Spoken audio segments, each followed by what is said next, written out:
pertolonganmu.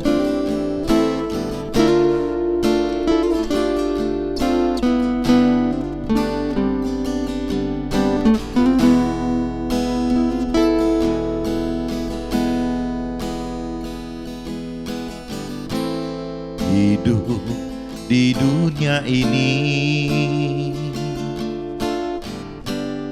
tak lepas dari cobaan. Di dalam kehidupan pasti ada ujian.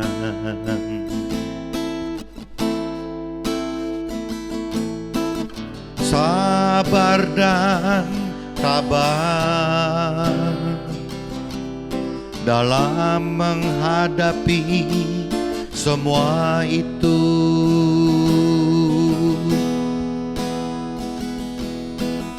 Ku tahu dan percaya akan pertolonganmu di balik kesusahan. Pasti ada kemudahan.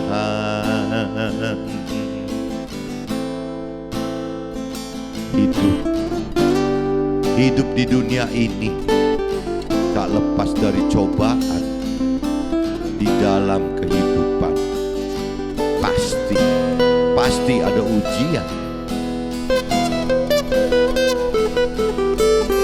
Sabar dan tabah dalam menghadapi semua itu.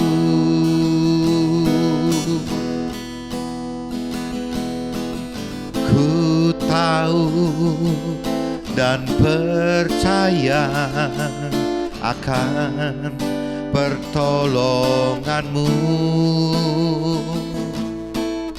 di balik kesusahan. Pasti ada kemudahan. Ku tahu dan percaya akan pertolonganmu di balik kesusahan. Pasti ada kemudahan.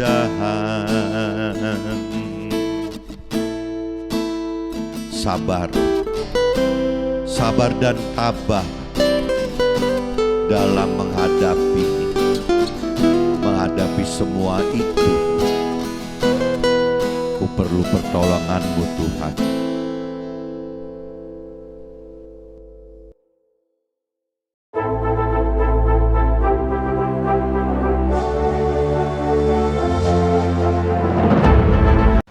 Jumpa kembali di MTD Journey Inspiration of Life. Pagi ini saya coba mau sharingkan teman-teman dengan tema hidup seperti yang Tuhan rancang dan kehendaki adalah hidup yang berbuah akan kebenaran. Dilandasi dari kitab Lukas teman-teman pasal 15 ayat 12 sampai 11 sampai 24 dan kitab Ibrani pasal 12 dari ayat 1 sampai 17. Hidup yang Tuhan rancang dan kehendaki teman-teman pasti tidak seperti yang kita rancang dan kehendaki oleh diri kita sendiri teman-teman. Pasti akan berbeda sekali gitu. Jadi kalau cerita apa sih yang Tuhan inginkan dalam hidup kita, ya pasti ya kita harus benar-benar mengenal firman Tuhan dulu teman-teman. Kita harus mengerti akan firman Tuhan dan juga kita harus melakukan apa yang perintah peraturan oleh firman Tuhan teman. Baru kita akan masuk ke dalam apa yang Tuhan rancang dan kehendaki. Nah, apa yang Tuhan rancang dan kehendaki adalah ya berbuah gitu. Berbuah akan kebenaran dalam hidup kita. Nah, ini nanti saya coba sharingkan di dalam draft teman-teman. Cuman ini saya cerita baca dulu di kitab Lukas pasal 15 ayat 11 sampai 24. Ini cerita anak bungsu yang hilang teman-teman. Nah, ini anak bungsu ini mencerminkan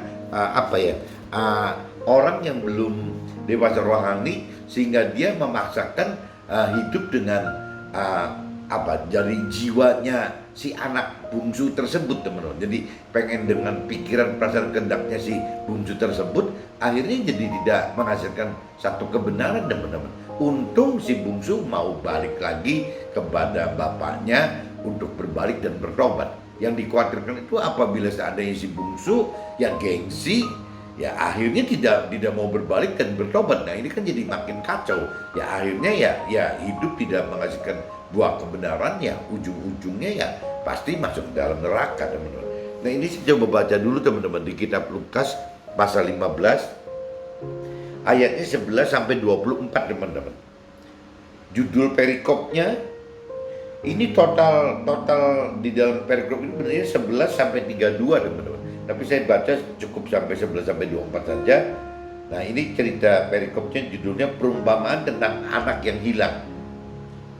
Nabi Isa berkata lagi, ada seorang mempunyai 2 anak laki-laki. Kata yang bungsu kepada ayahnya, "Bapa, berikanlah kepadaku bagian harta milik kita yang menjadi hakku." Lalu ayahnya membagi-bagikan harta kekayaan itu di antara mereka. Jadi kalau kita melihat ayat 12, teman-teman, ini benar-benar seorang ayah yang yang legowo sekali gitu, yang berbesar hati sekali, sehingga waktu si bungsu menuntut warisnya sebelum meninggal gitu, si bapak, si ayah ini menyetujui, teman-teman, dengan memberikan warisan haknya si bungsu itu ya diberikan gitu. Padahal umumnya kan warisan itu kan didapat setelah orang tuanya meninggal, teman. Nah kalau si bapak ini, si ayah ini benar-benar kalau saya anggap ya berhati besar, legowo sekali, dan ya mungkin bijaksana ya bagaimana caranya dia tidak egois bahwa menolak permintaan si bungsu. Jadi akhirnya diberikan, teman-teman. Beberapa hari kemudian anak bungsu itu menjual seluruh bagiannya itu, lalu pergi ke negeri yang jauh. Di sana ia memboroskan harta miliknya itu dengan hidup berfoya-foya. Jadi begitu si bungsu ini mendapat warisan dari ayahnya, langsung warisan itu dijual semua, teman. Dijual semua. Nah akhirnya dibawa untuk hidup, ya ternyata hidupnya malah ngawur gitu. Ya di sana ia memboroskan harta miliknya dan hidup berfoya-foya. Setelah dihabiskannya semua itu, timbullah bencana kelaparan di dalam negeri itu, dan dia pun mulai melarat. Jadi si bungsu itu waktu harta yang dari warisan ayahnya itu habis, ya, dan pas dalam kondisi waktu itu ada kelaparan. Nah akhirnya mulai si bungsu ini benar-benar hidup jadi melarat, benar, karena hartanya sudah mulai habis untuk berfoya-foya gitu, untuk memboroskan dengan diboroskan berfoya-foya itu gitu. Lalu ia pergi dan bekerja pada seorang majikan di negeri itu. Orang itu menyuruhnya ke ladang untuk menjaga babinya. Nah waktu itu kalau zaman dulu di sana yang namanya peternakan itu mungkin banyak peternakan babi mungkin, teman. Jadi orang si bungsu itu bekerja pada peternakan gitu ya, kepada orang yang memiliki peternakan. Lalu ia ingin mengisi perutnya dengan ampas yang menjadi makanan si babi itu, tetapi tidak seorang pun yang memberikannya kepadanya. Coba teman-teman bayangin, dari mulai si bungsu ini adalah anak orang kaya yang meminta warisan di depan sebelum ayahnya meninggal gitu. Secara ayahnya legowo memberikan, tapi kalau bicara dari kebenaran Tuhan itu kan tidak dibenarkan, teman-teman. Jadi akhirnya si bungsu ini mendapatkan satu rintangan-rintangan hidup yang ujung-ujungnya ya itu, jadi akhirnya susah hidupnya sampai melarat, sampai ibaratnya mau ikut makan aja bukan makanannya pegawainya peternak loh ya, ini makanan babi aja mau dimakan aja nggak boleh, teman-teman. Minta makanan babinya loh. Kalau makanan babi zaman sekarang apa sih, dendeng kali ya, kayak gitu, campur ampas tahu gitu.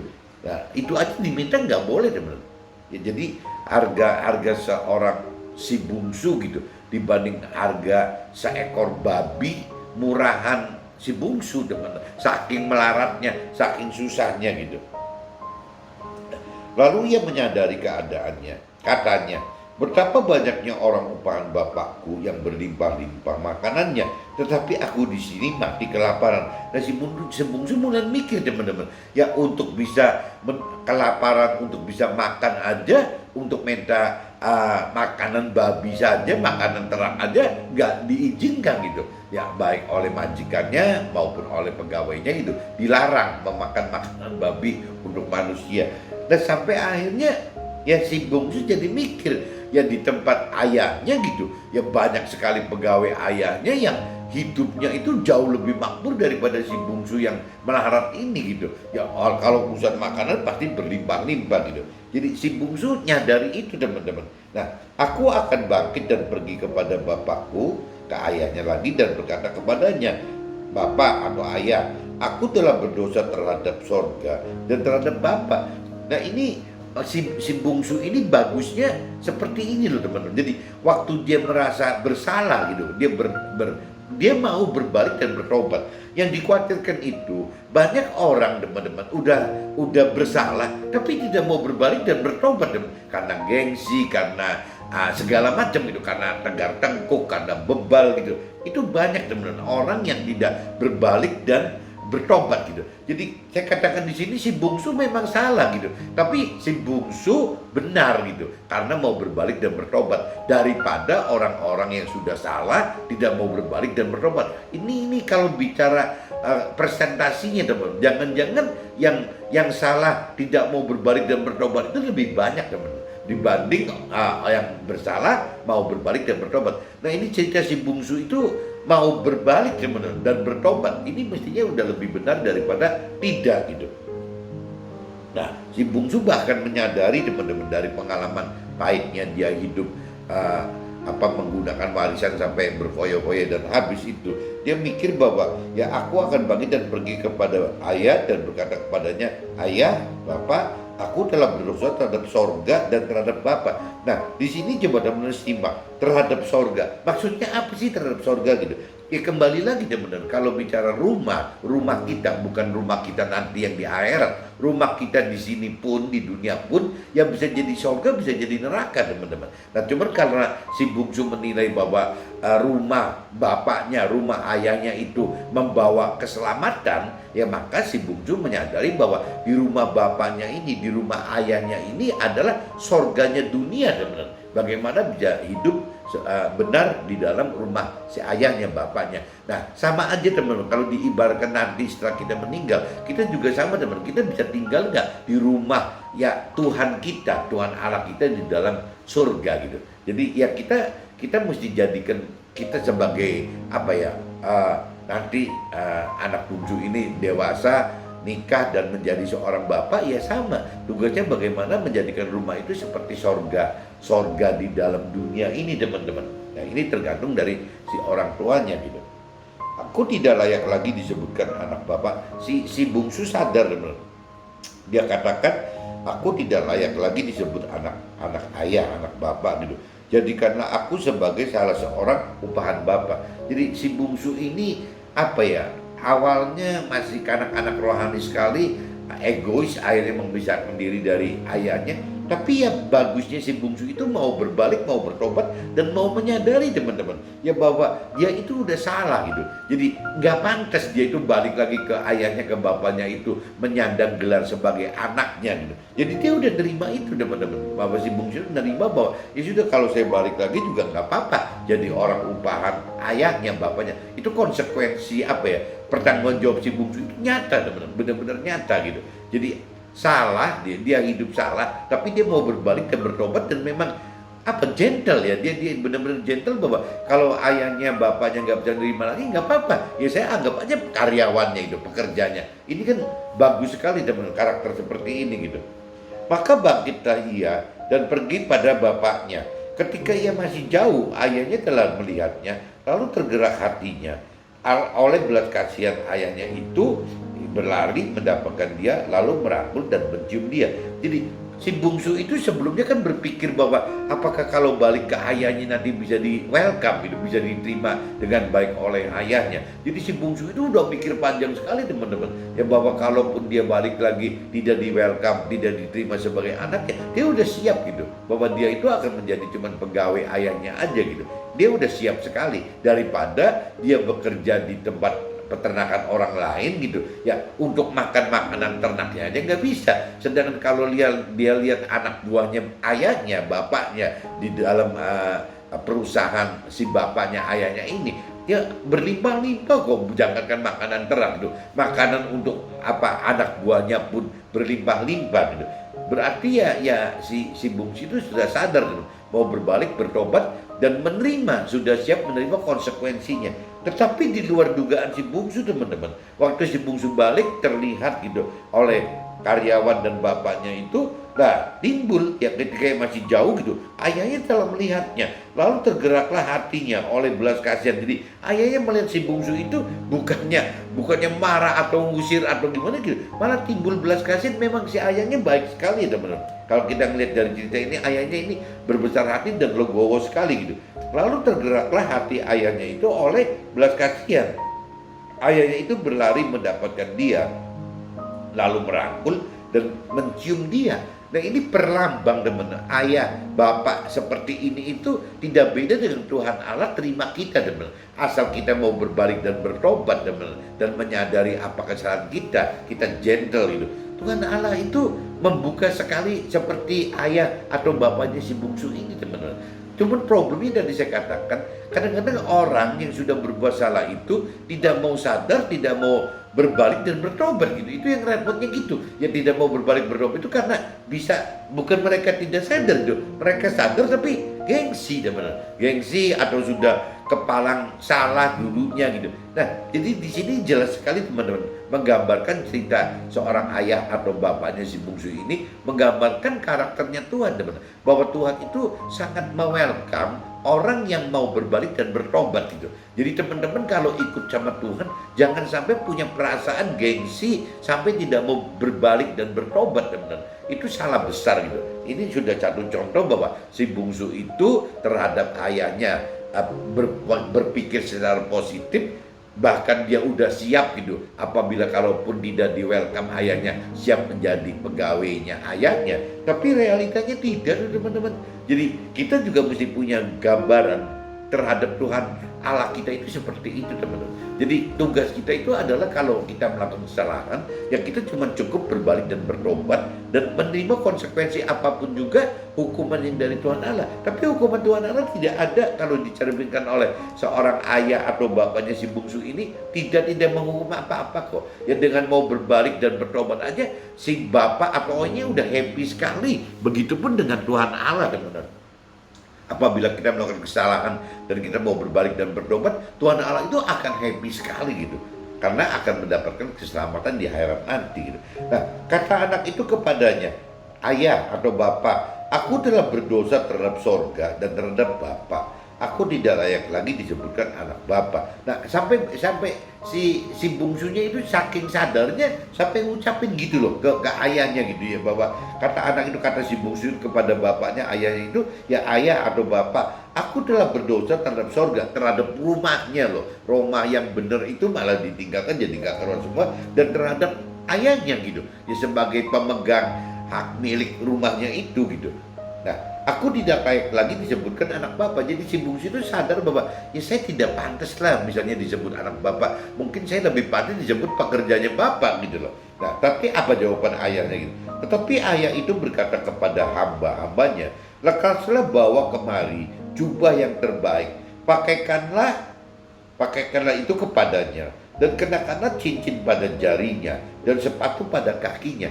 Tuh, jadi malah waktu si bungsu katakan seperti itu, tapi ayah atau bapaknya itu malah bukan menjadikan si bungsu itu sebagai karyawannya gitu, anak buahnya, tapi ya malah apa, jadi dia manggil hamba-hambanya gitu, lekasnya bawa kemari jubah yang terbaik. Malah si anak bungsu itu malah dijubahi teman-teman, pakailah itu kepadanya dan kenakanlah cincin pada jarinya dan sepatu pada kakinya gitu. Jadi malah diperlengkapin balik teman-teman, seperti ya diperlakukan seperti anaknya kembali gitu. dan ambillah anak lembu tambun dan itu sembelilah dia dan marilah kita makan dan bersukacita. Malah nyuruh hamba-hamba Tuhan ngambil lembu yang bagus gitu ya, disembeli dan dimasak langsung ya makan bersukacita gitu. Sebab anakku ini telah mati, dari persepsi si ayahnya, dari bapaknya gitu. Sebab anakku si bungsu ini telah mati dan menjadi hidup kembali. Ia telah hilang dan didapat kembali, maka mulailah mereka bersuka ria. Nah ini perlambang aja teman-teman, perlambang bahwa Tuhan Allah kita terhadap kita juga sama teman-teman. Jadi kita jangan sampai apabila kita sudah berbuat salah, kita malu hati atau kita merasa sudah kagok gitu ya, akhirnya tidak berbalik dan bertobat. Jadi kita kalaupun salah tidak apa-apa teman, karena hati Tuhan Allah kita itu jauh lebih besar daripada cerita si ayah atau bapaknya si anak bungsu ini gitu. Jadi kalau kita berbuat salah ya kita harus berbalik, harus bertobat untuk bisa hidup sesuai rancangan kehendak Tuhan dan berbuat kebenaran gitu. Nah ini bagaimana caranya, kan cerita ini ulasan si bungsunya teman-teman yang berbuat salah gitu. Tapi bungsu itu akan menebus, berbalik dan bertobat untuk berbuat kebenaran sesuai yang rancangan dan kehendak bapaknya dan ayahnya gitu. Nah kalau dikonversikan kepada Tuhan Allah berarti kita juga sama teman. Apabila kita berbuat salah ya kita harus berbalik dan bertobat dan masuk dalam hidup yang sesuai dengan rancangan kehendak Tuhan. Nah apa? Ya rancangan dan kehendak hidup bagi kita yang Tuhan inginkan, rancangan dan inginkan bagi kita ya tidak jauh-jauh dengan bagaimana hidup dengan berbuah kebenaran. Nah coba kita sekarang mencari apa sih maksudnya buah kebenaran gitu, apa sih buah-buah apa gitu yang bisa disebut buah kebenaran. Nah ini saya coba masuk teman-teman dalam kitab Ibrani teman-teman, Ibrani pasal 12 ayatnya 1 sampai 17 teman-teman. 1 sampai 17. Ini total satu perikop teman-teman. Judulnya itu nasihat supaya bertekun dalam iman gitu. Judulnya itu. Karena kita mempunyai banyak saksi bagaikan awan yang mengelilingi kita, marilah kita menanggalkan semua beban dan dosa yang begitu merintangi kita dan berlomba dengan tekun dalam perlombaan yang diwajibkan bagi kita. Marilah kita melakukannya dengan mata yang tertuju kepada, kalau cerita firman anak di sini teman-teman, cerita bagaimana mata kita itu, marilah kita melakukannya dengan mata yang tertuju kepada standarnya firman Tuhan teman. Ya, standarnya firman Tuhan, standar firman Tuhan yang diberikan melalui Nabi Isa oleh Tuhan Allah gitu. Bagaimana kita hidup dengan mata yang tertuju kepada firman Tuhan Allah gitu, yang memimpin kita dalam iman dan yang membawa iman kita itu kepada kesempurnaan, yang dengan mengabaikan kehinaan tekun memikul salib dan sukacita yang disediakan bagi bagi Nabi Isa itu sudah melakukan firman Tuhan yang juga teman-teman. Jadi Nabi Isa itu pelaku sulung yang melakukan firman Tuhan gitu di depan kita semua gitu. Yang sekarang Nabi Isa duduk di sebelah kanan tahta Allah di dalam sorga gitu. Itu cerita Nabi Isa. Nah cerita kitanya sama teman-teman. Jadi kitanya itu Tuhan harapkan juga melakukan apa yang Nabi Isa lakukan. Apa yang Nabi Isa lakukan adalah melakukan perintah peraturan dalam firman Tuhan teman. Marilah kita melakukannya dengan mata yang tertuju kepada standarnya firman Tuhan teman-teman, yang memimpin kita dalam iman. Jadi kalau kita melakukan firman Tuhan itu otomatis hidup kita ya akan terbawa gitu ya, iman dan yang membawa iman kita otomatis iman kita jadi akan membawa iman kita kepada kesempurnaan. Jadi waktu kita melakukan firman Tuhan ya akan membawa iman kita kepada kesempurnaan, maksudnya gitu teman-teman. Nah ini berarti betapa pentingnya kita harus melakukan perintah peraturan firman Tuhan gitu, untuk supaya kita bisa beriman. Nah iman ini membawa kita ke dalam kesempurnaan hidup gitu. Ingatlah selalu akan firman Tuhan yang tekun menanggung bantahan yang sehebat itu terhadap yaitu kalau firman Tuhan itu waktu Nabi Isa melakukan itu teman-teman ya harus kita ingat gitu apa yang terjadi yang dialami oleh Nabi Isa itu, yang tekun menanggung bantahan yang sehebat itu terhadap dirinya dari pihak orang-orang berdosa, supaya jangan kamu menjadi lemah dan putus asa. Jadi kalau kita merasa melakukan firman Tuhan itu menghadapi banyak kendala teman-teman. Ya kita lihat ceritanya Nabi Isa itu, bahwa Nabi Isa itu juga mengalami hal-hal semacam itu teman-teman. Dalam pergumulan kamu melakukan dosa, kamu belum sampai mencucurkan darah. Jadi kalau Nabi Isa itu teman-teman, zamannya Nabi Isa itu gitu ya, waktu Nabi Isa tidak berbuat dosa apa-apapun juga, Nabi Isa harus menebus itu dengan bercucuran darah ya, karena Nabi Isa kan ceritanya disalib teman-teman, disalib ya, wafat gitu, disalib ya, dengan darahnya itu, malah cucuran darahnya itu yang menyelamatkan kita dari dosa-dosa awal maupun dosa kita yang kita perbuat sebelum menerima Tuhan gitu. Jadi ya kita mungkin tidak sampai standarnya itu sampai mengalami seperti yang Nabi Isa alami ya, sampai wafat darahnya menebus itu. Kita mungkin ya bicara paling mematikan daging kita, mematikan nafsu-nafsu dunia kita, itu aja tidak mudah teman-teman, apalagi seperti yang dilakukan oleh Nabi Isa dengan berkorban gitu, berkorban sampai wafat di kayu salib itu gitu.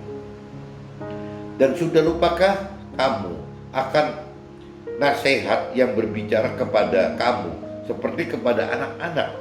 Hai anak-anakku, janganlah anggap enteng didikan Tuhan, dan janganlah putus asa apabila engkau diperingatkannya.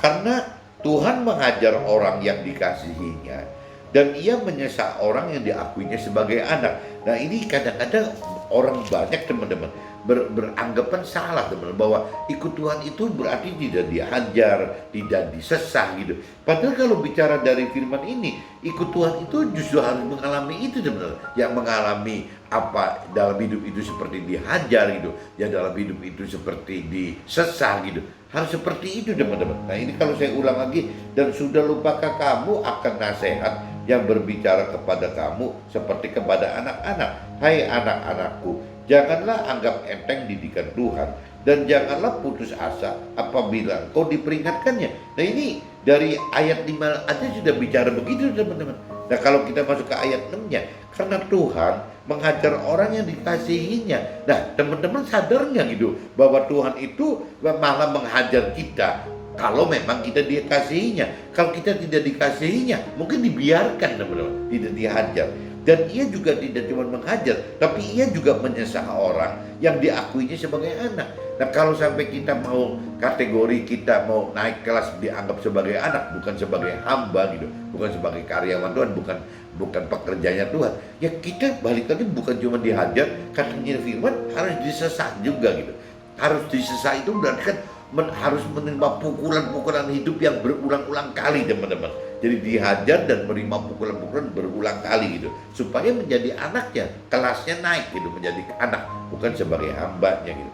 Jika kamu harus menanggung ganjaran, Allah memperlakukan kamu seperti anak. Di mana kan terdapat anak yang tidak diajar oleh ayahnya. Nah ini benar-benar hasil tahu gitu. Jadi apabila kita memang mau dianggap anak gitu oleh Tuhan Allah, ya kita harus berani mempertanggungjawabkan ya ganjaran-ganjaran itu ya teman-teman. Ya nggak ada kata bilang katakan kalau di mana kan terdapat anak yang tidak diajar oleh ayahnya gitu. Nah ini kembali lagi, kalau kita mau hidup berbuah benar, ya kita mesti mengalami hajaran gitu, hajaran dan sesahan dari Tuhan Allah teman-teman. Dari Tuhan Allah melalui ya ujian dan cobaan kehidupan kita teman-teman. Ya Tuhan bisa membiarkan atau bahkan mendatangkan ujian cobaan untuk bisa disesah seperti itu. Ya Nabi Isa kan alamin itu teman-teman, ganjaran dan sesahan yang dari Tuhan Allah. Nah cerita di kitab Perjanjian Lama juga sama, Nabi Ayub juga ngalamin ganjaran dan sesahan yang dari Tuhan, meskipun Tuhan ya mendatangkan ya. Kalau di Nabi Ayub itu mendatangkan, tapi saya pikir di Nabi Isa juga sama, Tuhan mendatangkan gitu ganjaran dan sesahan ini ya untuk benarnya untuk kita teman-teman, bukan untuk si Nabi Isa itu, tapi untuk kita menebus dosa-dosa kita gitu. Berarti itu kan lebih hebat daripada Nabi Ayub gitu. Apa yang dilakukan Nabi Isa itu benar-benar sempurna gitu, karena memang untuk kita, bukan untuk Nabi Isa. Tapi kalau Nabi Ayub kan tidak berbuat begitu ya, untuk pribadi Nabi Ayub dan keluarga Nabi Ayub. Jadi agak beda di situ teman-teman. Tetapi jikalau kamu bebas dari ganjaran yang harus diderita setiap orang, maka kamu bukanlah anak, tetapi anak-anak gampang ya. Jadi kalau sampai orang dunia, orang yang berkeyakinan maksudnya orang berkeyakinan, orang beragama tapi masih duniawi sekali karena tidak mengerti akan firman Tuhan, tidak melakukan firman Tuhan. Nah biasanya parameternya itu ya begitu teman. Tetapi jika kamu bebas dari ganjaran, nah ini orang dunia dan orang berkeyakinan itu pengennya bebas dari ganjaran gitu, yang harus diterima setiap orang. Maka kamu bukanlah anak, tetapi anak-anak gampang. Jadi kalau bicara secara rohani, orang-orang dunia atau orang berkeyakinan itu adalah bukan anak-anak yang Tuhan, tapi anak-anak gampang gitu, dikategorikan seperti itu. Nah selanjutnya dari ayat kita yang sebenarnya kita beroleh ganjaran dan mereka kita hormati.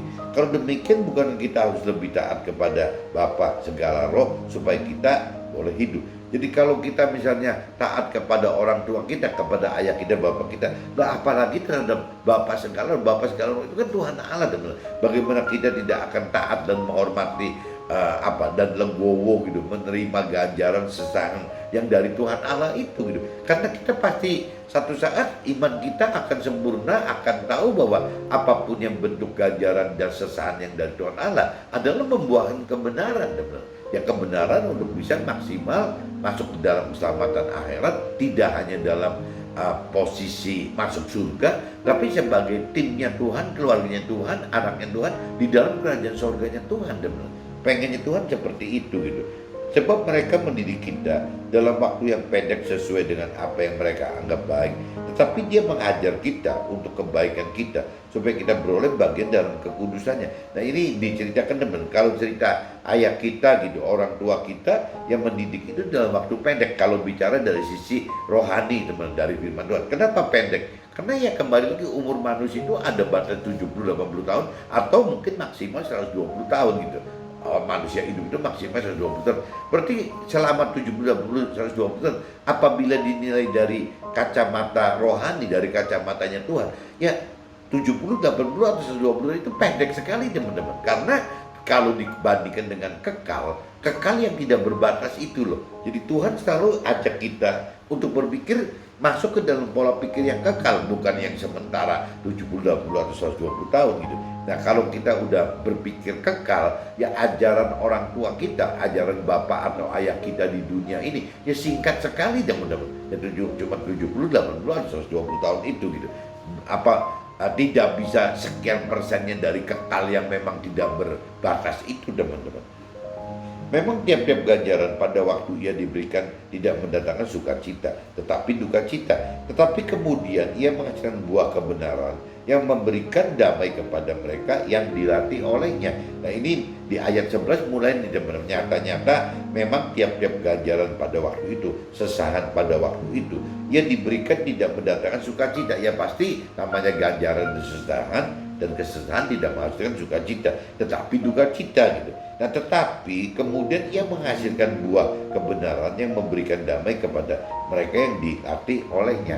Nah ini yang maksudnya memberikan damai itu ya parameternya bukan sukacita duniawi teman-teman, tapi damai sejahtera di alam akhirat yang kekal itu teman. Itu targetnya Tuhan seperti itu gitu. Nah sebab itu kuatkanlah tangan yang lemah dan lutut yang goyah, dan luruskanlah jalan bagi kakimu, sehingga yang pincang jangan terpelecok tetapi menjadi sembuh. Berusahalah hidup damai dengan semua orang dan kejarlah kekudusan, sebab tanpa kekudusan tidak seorang pun akan melihat Tuhan. Jagalah supaya jangan ada seorang yang menjauhkan diri dari kasih karunia Allah, agar jangan tumbuh akar yang pahit yang menimbulkan kerusuhan dan yang mencemarkan banyak orang. Janganlah ada orang yang menjadi cabul atau orang yang mempunyai nafsu yang rendah seperti Esau, yang menjual hak kesulungannya untuk sepiring makanan. Sebab kamu tahu bahwa kemudian ketika ia hendak menerima berkat itu, ia ditolak. Ini cerita Esau teman-teman. Sebab ia tidak beroleh kesempatan untuk memperbaiki kesalahannya, sekalipun ia mencarinya dengan mencucurkan air mata. Nah ini teman-teman jangan sampai telat berbalik dan bertobat, jangan sampai pintu surga, pintu Tuhan udah ditutup, kita baru berbalik, nanti timbulnya kayak Esau teman. Lebih baik kita secepatnya seperti jadi si bungsu yang meskipun salah tapi secepatnya sadar dan berbalik untuk bisa bertobat teman-teman.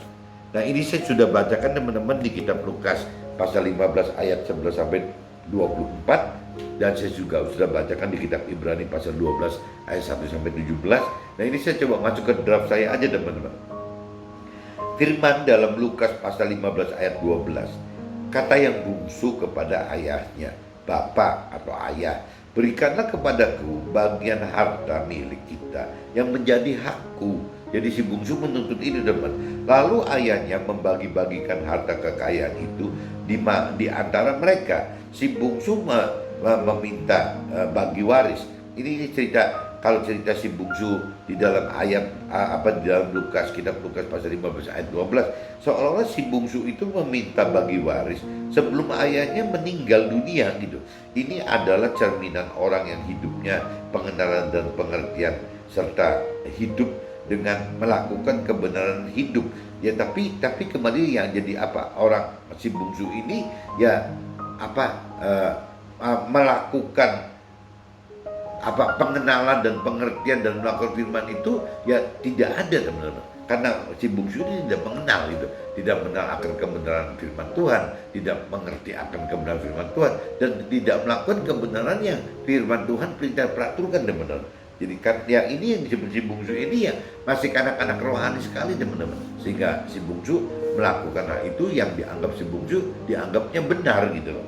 Nah, setelah menerima waris, si bungsu merantau dan permasalahan dan berpikir jadi merantau gitu. Si bungsu itu merantau dan banyak timbul masalah dan berpikir untuk meminta maaf. Si bungsu melakukan untuk berbalik dan bertobat kepada ayahnya, dan si bungsu lakukan ya ini adalah tindakan yang benar. Jadi maksudnya gini teman-teman, setelah menerima warisnya, gampangnya gitu singkatnya, si bungsu itu merantau dan timbul banyak permasalahan teman-teman. Itu karena berpoya-poya tadi gitu. Nah tapi si bungsu berpikir untuk meminta maaf gitu dan berbalik dan bertobat serta bertobat kepada ayahnya, dan si bungsu lakukan itu gitu. Jadi berpikir berani berbalik teman-teman dan bertobat gitu. Akhirnya si bungsu lakukan itu. Yang tadi saya katakan si bungsu bisa begini aja kalau menurut saya sudah benar loh teman, orang-orang benar gitu. Jadi kita tidak luput kan, yang namanya hidup itu melakukan kesalahan kan nggak luput teman. Cuman yang repot itu kalau kita gengsi gitu, atau harga diri kita terlalu tinggi, atau kita tegar tengkuk gitu. Kadang-kadang kita tidak mau mengakui kesalahan kita teman. Waktu kita tidak mengakui kesalahan kita, akhirnya kita tidak punya peluang untuk berbalik dan bertobat. Nah, si bungsu itu mendingnya gitu teman. Meskipun dia melakukan kesalahan pada awalnya, tapi dia bisa berpikir dan mau berbalik dan bertobat teman, untuk mencari ayahnya kembali, untuk minta maaf dan menerima ganjaran dan sesahan ayahnya ini apa, dia udah terima beneran gitu. Ya ini bagusnya si bungsu begitu gitu, benarnya si bungsu seperti itu. Nah kalau kita bicara firman di kitab Lukas pasal 15 ayat 21-nya teman-teman, kata anak itu kepadanya, "Bapa atau ayah, aku telah berdosa terhadap surga dan terhadap Bapa. Aku tidak layak lagi disebutkan anak Bapa." Tetapi tanggapan ayahnya ini, kalau si bungsu kan ngaku begitu tuh di firman kitab Lukas 15 ayat 21, kata anak itu kepada bapaknya, "Bapak atau ayah, aku telah berdosa terhadap surga dan terhadap Bapa. Aku tidak layak lagi disebutkan anak Bapa." Jadi si bungsu ini menyadari teman bahwa dia itu salah gitu, dan menyadari juga tidak pantas gitu. Ya kalau sampai bapaknya itu nyebut dia itu anaknya lagi gitu, nggak pantas gitu. Nah ini yang bagus dari si bungsu itu, meskipun si bungsu itu melakukan kesalahan teman-teman, tapi pada akhirnya si bungsu itu sadar gitu loh, mau berpikir sadar, mau berbalik dan mau bertobat untuk ya minta maaf kepada ayahnya dan terima konsekuensi ganjaran dan sesahan dari kehidupan yang dialami itu teman-teman. Nah sesahan yang dikatakan dalam firman Tuhan tadi teman-teman di Ibrani itu, yang sesahan itu bisa bentuknya seperti ini teman. Jadi situasi kondisi yang membuat si bungsu itu mendapat ganjaran dan sesahan. Nah ujungnya yang Tuhan pengen itu berbalik teman, berbalik dan bertobat gitu. Nah, ini si bungsu berkata seperti itu, tetapi tanggapan ayahnya adalah, hal yang benar gitu. Jadi ayah itu malah anggap bahwa si bungsu dengan berani berbalik dan bertobat itu hal yang benar, dan mau menerima anaknya kembali gitu untuk berbalik dan bertobat dari kesalahan yang masa lalunya, dan dan mau belajar untuk hidup berubah karena anaknya mau belajar hidup berubah teman-teman.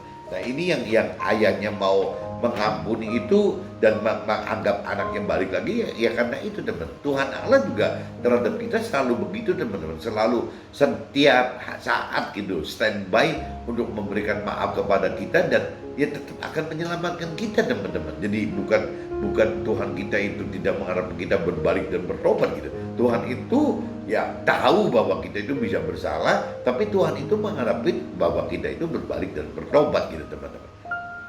Hidup berubah menjadi benar seperti firman di dalam Ibrani pasal 12 ayat 2. Marilah kita melakukannya dengan mata yang tertuju kepada firman Tuhan gitu, yang memimpin kita dalam iman dan yang membawa iman kita itu kepada kesempurnaan. Nah ini teman-teman di kitab Ibrani pasal 12 ayat 2 ini penting sekali teman-teman. Marilah kita melakukannya dengan mata yang tertuju kepada firman Tuhan. Jadi hidup ini teman-teman untuk bisa berbuah kebenaran itu firman Tuhan katakan marilah kita melakukannya dengan mata yang tertuju kepada firman Tuhan. Apa yang sudah Nabi Isa lakukan saat menjadi jembatan yang memberitakan kebenaran firman Tuhan Allah ke dunia ini teman-teman. Jadi bagaimana melakukan firman Tuhan dan kuncinya. Marilah kita melakukannya dengan mata yang tertuju kepada firman Tuhan yang memimpin kita. Apabila kita melakukan firman Tuhan teman-teman, ya akan memimpin kita dalam iman gitu. Ya kita akan terpimpin dalam iman dan yang membawa iman kita itu menjadi kesempurnaan. Jadi apabila kita melakukan firman Tuhan gitu, itu otomatis iman kita naik teman-teman. Iman kita naik sampai ke itu kesempurnaan gitu. Itu yang firman Tuhan katakan seperti itu gitu. Jadi betapa pentingnya kita mengenal firman Tuhan, kita mengerti firman Tuhan, kita melakukan firman Tuhan. Dengan melakukan firman Tuhan, iman kita menjadi makin sempurna teman-teman. Kuncinya itu teman-teman. Itu benar dalam firman Ibrani, dalam kitab Ibrani pasal 12 ayat 5 dan 6. Hai anakku, janganlah anggap enteng didikan Tuhan, dan janganlah putus asa apabila engkau diperingatkannya. Karena Tuhan menghajar orang yang dikasihinya dan menyesak orang yang diakuinya sebagai anak. Nah ini teman, kuncinya itu kembali lagi. Tuhan bisa membiarkan ganjaran dan sesahan terjadi dalam hidup kita. Tapi Tuhan bisa juga datangkan teman. Tuhan itu bisa datangkan ganjaran dan sesahan itu. Nah kalau saya cerita di kitab Ayub ya, Nabi Ayub gitu, itu kan bukan Tuhan biarkan loh teman-teman. Tuhan datangkan ganjaran dan sesaat dalam hidup Ayub, Nabi Ayub, dalam bentuk yaitu si iblis mengerjai si Ayub tersebut gitu.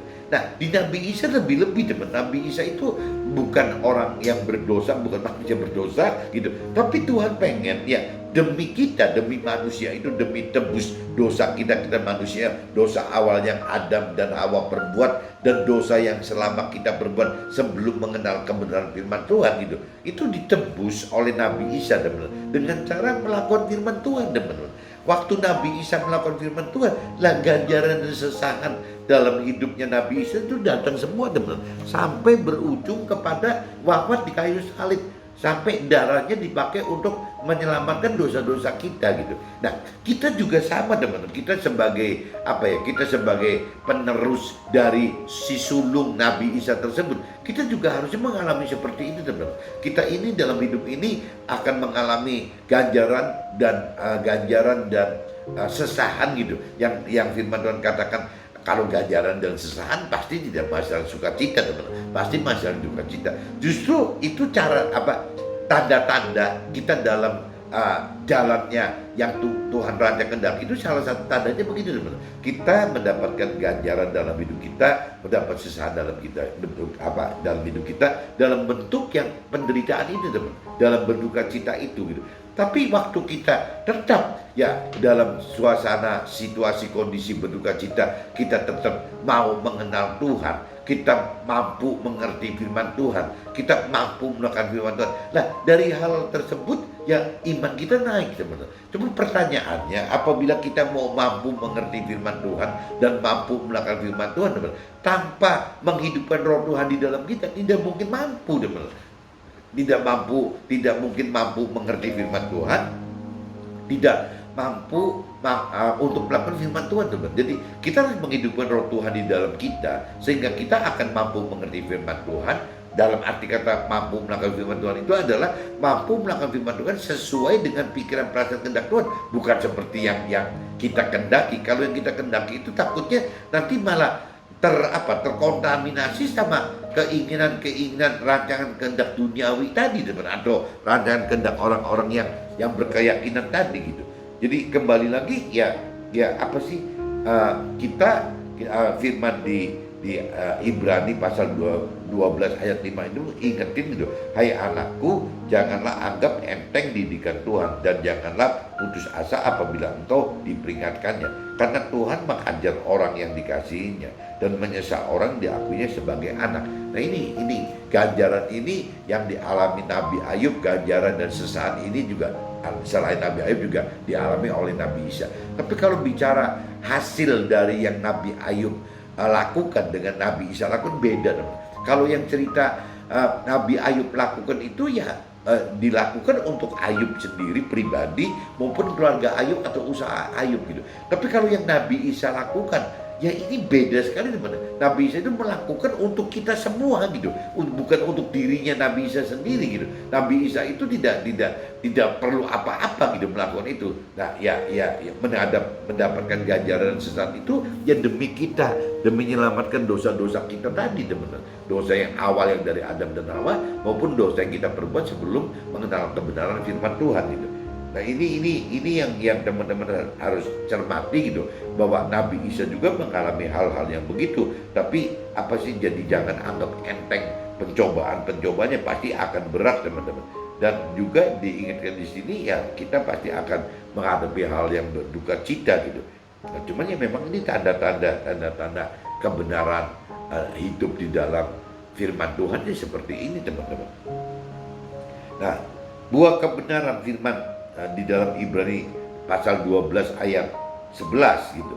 Memang tiap-tiap ganjaran pada waktu ia diberikan tidak mendatangkan juga sukacita. Jadi firman juga udah ingatkan itu di kitab Ibrani pasal 12 ayat 11 itu sudah memang tiap-tiap ganjaran pada waktu ia diberikan tidak mendatangkan sukacita. Ini firman sudah ingatkan seperti ini. Tetapi duka cita, tetapi kemudian ia menghasilkan buah kebenaran gitu, yang memberikan damai kepada mereka yang dilatih olehnya. Nah ini sasaran akhirnya Tuhan ini, teman-teman. Jadi awalnya pasti nggak membawa apa. Jadi kalau ini saya ulang lagi, buah kebenaran. Jadi kalau tadi di temanya hidup seperti yang Tuhan rancang kendaki adalah hidup yang berbuah akan kebenaran. Nah ini kalau cerita apa sih makna buah kebenaran? Buah kebenaran adalah ada di firman Ibrani pasal 12 ayat 11. Memang tiap-tiap ganjaran yang pada waktu ia diberikan tidak mendatangkan sukacita. Jadi ingat, teman-teman, tiap-tiap ganjaran dan sesaat pada waktu kita menerima itu ya tidak mendatangkan sukacita gitu, ya akan mendatangkan duka cita. Ayub juga mengalami itu, Nabi Isa juga mengalami itu, dan semua tokoh juga rasanya mengalami itu, termasuk kita, teman-teman. Jadi waktu kita menerima, oke, kita lakukan yang Tuhan, firman Tuhan perintahkan, kita mendapatkan ganjaran, kita mendapatkan sesahan itu, melewati masalah-masalah yang terjadi, banyak permasalahan terjadi. Nah, yaitu permasalahan itu yang mengakibatkan ganjaran sesaat itu tidak mengalami sukacita. Itu firman katakan begitu. Tetapi duka cita gitu. Tetapi duka cita ini kemudian yang menghasilkan buah kebenaran. Jadi dari duka cita ini, dari pengalaman yang pahit nggak enak ini, teman-teman, malah menghasilkan buah kebenaran. Firman Tuhan katakan begitu, buah kebenaran yang memberikan damai kepada kita gitu. Jadi lewat ganjaran sesaat itu yang menghasilkan buah kebenaran. Nah, buah kebenaran ini yang memberikan damai kepada kita, yang dilatih ya oleh ganjaran dan sesahan yang membawa penderitaan ini, teman-teman. Jadi memang tidak ada cara lain, teman-teman. Kalau kita bicara kita pengen menjadi pelaku firman Tuhan, memang tidak ada cara lain, teman-teman. Karena memang ya Nabi Isa menjadi sulungnya kita, ya mengalami hal seperti itu gitu. Jadi kalau kita memang istilahnya ingin hidup dengan menghasilkan buah-buah kebenaran yang dari Tuhan rancang kehendaki, ya kita tidak bisa lari, teman-teman. Ya dari istilahnya kita akan hidup menghadapi ganjaran, kita akan hidup dengan mengalami sesahan. Ya karena lewat ganjaran dan sesahan ini ya timbul bukan sukacita, teman-teman, timbul duka cita. Nah, lewat dari duka cita ini, ganjaran dan kesesahan ini menghasilkan duka cita. Nah, Tuhan katakan ya duka cita, ganjaran, sesahan dan duka cita ini justru malah menghasilkan buah kebenaran gitu, teman. Ini yang konyolnya kan itu gitu, bagi orang dunia dan bagi orang berkeyakinan kan tidak mau, teman-teman, tidak mau istilahnya melakukan firman Tuhan itu gitu. Karena ya begini gitu, harus menghadapi ganjaran, harus menghadapi sesahan, dan di mana ganjaran sesaat itu mengalami penderitaan, tapi firman Tuhan katakan begitu gitu. Ya kalau kita bisa menerima ganjaran itu, kalau kita bisa menerima sesaat itu, kalau kita bisa menerima penderitaan itu, kalau kita bisa menerima duka cita itu semua adalah ya akan menghasilkan buah kebenaran, teman-teman. Buah kebenaran yang Tuhan katakan, firman Tuhan katakan, buah kebenaran ini yang memberikan damai sejahtera di kita. Nah ini kan aneh sekali, teman-teman. Bagi orang dunia dan orang keyakinan ini nggak bisa diterima gitu. Ya kenapa kok dalam ganjaran, menghadapi ganjaran, dalam menghadapi sesahan, dalam mengalami penderitaan, dalam berduka cita, kok malah bisa membuahkan kebenaran yang menghasilkan buah kebenaran yang memberikan damai kepada kehidupan kita loh. Yang dilatih oleh, itu kan dilatih oleh ya ganjaran tadi, dilatih oleh sesahan tadi, dilatih oleh penderitaan tadi, dilatih oleh duka cita tadi gitu. Tapi itu semua Tuhan katakan, firman Tuhan katakan akan menghasilkan buah kebenaran yang memberikan damai kepada kita. Nah ini yang tidak bisa diterima oleh akal sehat oleh orang dunia dan orang keyakinan. Ya seperti ini, teman.